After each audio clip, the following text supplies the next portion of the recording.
Taas dito nyo ilagay yan. Butas nyo rito more or less kalahating dangkal from puno to dito. Dali lang. Napakasimple.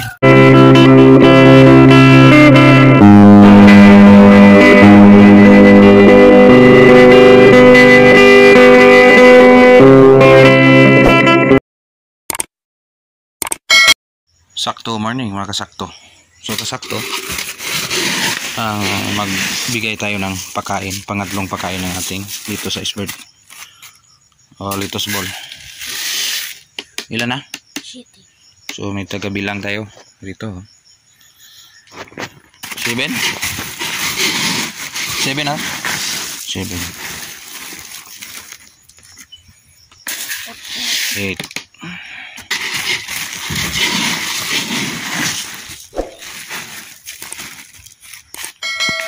9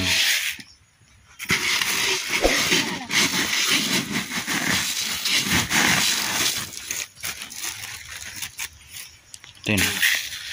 So 10 kilo guys yung 1846 yan. Pansin nyo 1846 yung ating fertilizer na synthetic. So 10 kilo din na yara. So pang last na fertilizer sa ating litos. So tingnan natin kung maganda ang result. So 10 na ito. So ibabad natin ng buong gabi. Bukas kinabukasan ito yung ating pagkain. So tingnan muna natin yung ating litos sa labas kung ano yung pwedeng lagyan ng fertilizer na pangatlo. A few moments later. So kasakto nandito tayo sa ating area na litos. So yan pansin nyo edad niya exactly 27 days old. So exactly 30 days bigay na tayo ng unang pagkain doon sa baba. Yan dito sa baba. So ikot natin yan. So yan yung itsura. So yung bilog niya is naghihintay talaga ng kain. Ayan. So nag-result na yung second application. Again ito pangatlo na yung ating gagawin. Again sa pagtanim nito guys sumaba yung Haring Bulkan, sumabog, eruption lang. So dito sa ating area yan pinakalas puno. So yan. So dito sa ilalim God's blessings paano yung ating tanim. Again back tayo sa ating topic na pagpuno o ikatatlong pagkain ng ating Litos Iceberg. So again ulitin ko 10 kilong 1846. Again hindi ito i-direct sa puno. Again sa routine i-mix din natin ng 10 litrong tubig. 1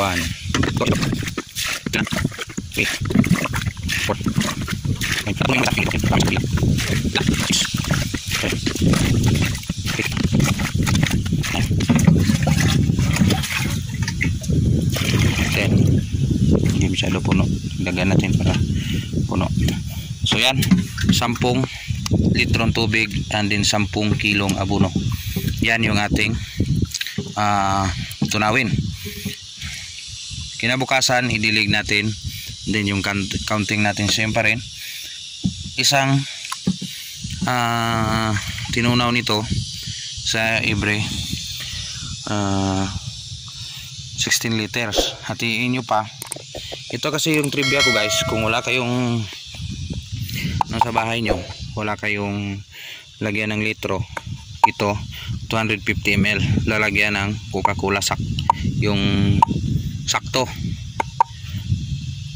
Ito kinakat natin doon sa pinaka niya, yan sa pinaka anong tawag nun, balikat niya. Kinuha natin yung para makuha natin yung 250 ml. 250 ml equivalent to ang apat na 250 ml equivalent is 1 litro. So 1 litro i-divide natin yon, so 500. So dalawang ganito kung tunaw na bukas ilagay natin sa every 16 liter sa dalawang ganito. Same pa rin sa second pagkain. sa ating Litos Icebird. Ganun pa rin sa ating pangatlong pagkain or last pagkain na ating Litos. So yung ating nito timplada is same pa rin sa sikan at pangatlo. Again, tandaan nyo, last na fertilizer na ng ating Litos yung pangatlo. Hindi weekly yung ating bigayan, kundi every 15 days yung pagkain or 2 linggo at 1 araw yon. So yan, depende na sa inyo kung may mix kayong iba na fertilizer. Basta yung 1846 is nakalagay talaga yon. At yung pagdilig naman, kung ma-mix na ito dito sa container, itong dalawang ganito, dalawang sakto dito, yung 16 liter yung na tubig dapat puno to. So yung dilig nyo naman dito i-adjust nyo is 4 na puno lang, 4 na puno yung diligan. So yung 4 na puno, be sure meron kayong marker o butas gaya nito. Tanforma ko na ta.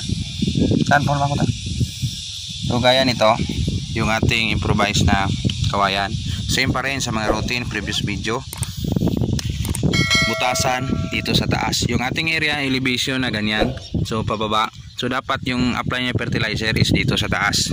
Kasi wala namang fertilizer na kung dito kayo dagdag sa ilalim, aakyat yan. Hindi, advance kayo, dapat dito sa taas, dito nyo ilagay yan. Kung butas nyo rito,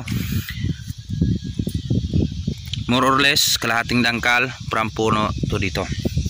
So yan, marami naman kayong natutunan sa video ngayong araw na ito. Hindi tayo perfect sa pagtatanim ng gulay. Alam natin na may season at off season. Kung alam natin na tatama yan sa presyo at tatama sa saktong panahon, hindi natin alam kung yan ba ay para sa atin. Yung iba ma-discourage na kung matatalo sa isang tanim, pero tayo still continue pa rin. Hindi tayo perfect sa ating paggawa o pagtanim. Yung base natin is experience at pinaka best dun sa itaas. Siya ang nagbigay. Hindi imposible. Kung para sa iyo, para sa inyo yan. Sana yung ating tanim ngayon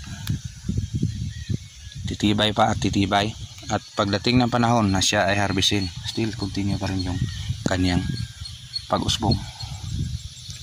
Yan lang muna ang konting update dito sa ating Litos Farm, Canlaon City, Negros Oriental. Still magpasalamat at continue magbibigay sa inyo ng konting tips at marami kayong matutunan sa pagtatanim. Kahit anong gulay na ating na-experience ang matanim, kailangan lang maiparating yung tamang pag-alaga sa ating kapwa farmers. Salamat, Insakto TV.